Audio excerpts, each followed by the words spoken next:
We have, quoth she, through wildernesses gone, through sterile sands, strange paths, and uncouth ways, yet spoil or booty have we gotten none, nor victory deserving fame or praise.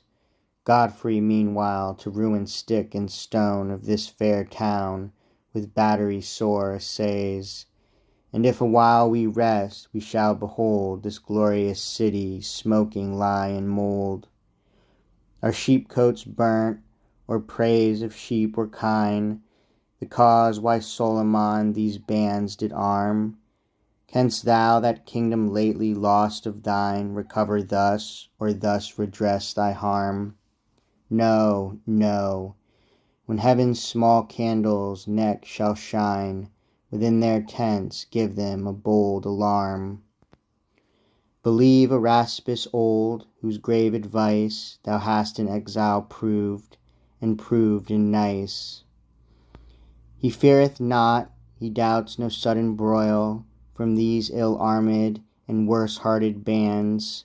He thinks this people, used to rob and spoil, to such exploit dares not lift up their hands. Up then, and with thy courage put to foil this fearless camp, while thus secure it stands. This said, her poison in his breast she hides, and then to shapeless air unseen she glides. The Soldan cried, O thou which in my thought increased hast my rage and fury so, nor seem'st a wight of mortal metal wrought, I follow thee whereso thee list to go. Mountains of men by dint of sword down brought thou shalt behold, and seas of red blood flow where'er I go. Only be thou my guide when sable night the azure sky shall hide.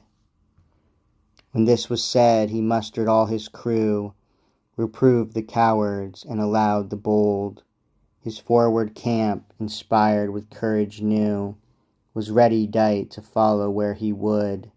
Alecto's self the warning trumpet blew, and to the wind his standard great unrolled. Thus on they marched, and thus on they went, of their approach their speed the news prevent.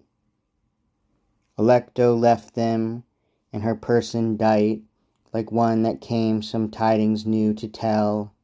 It was the time when first the rising night her sparkling diamonds poureth forth to sell.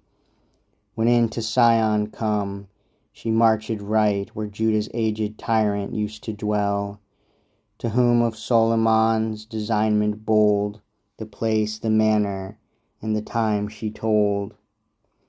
Their mantle dark, the grisly shadows spread, stained with spots of deepest sanguine hue, warm drops of blood on earth's black visage shed, supplied the place of pure and precious dew.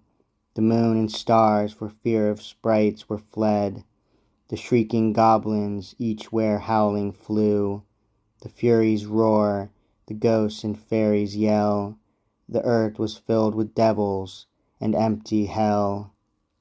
The Soldan fierce through all this horror went, for the camp of his redoubted foes. The night was more than half consumed and spent.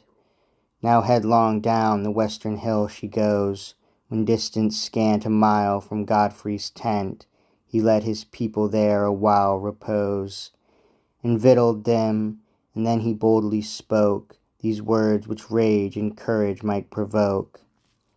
See there a camp, full stuffed with spoils and praise, not half so strong as false report recordeth. See there the storehouse where their captain lays our treasures stolen, where Asia's wealth he hoardeth. Now chance the ball unto our racket plays, take then the vantage which good luck affordeth, for all their arms, their horses' gold and treasure are ours, ours without loss, harm, or displeasure.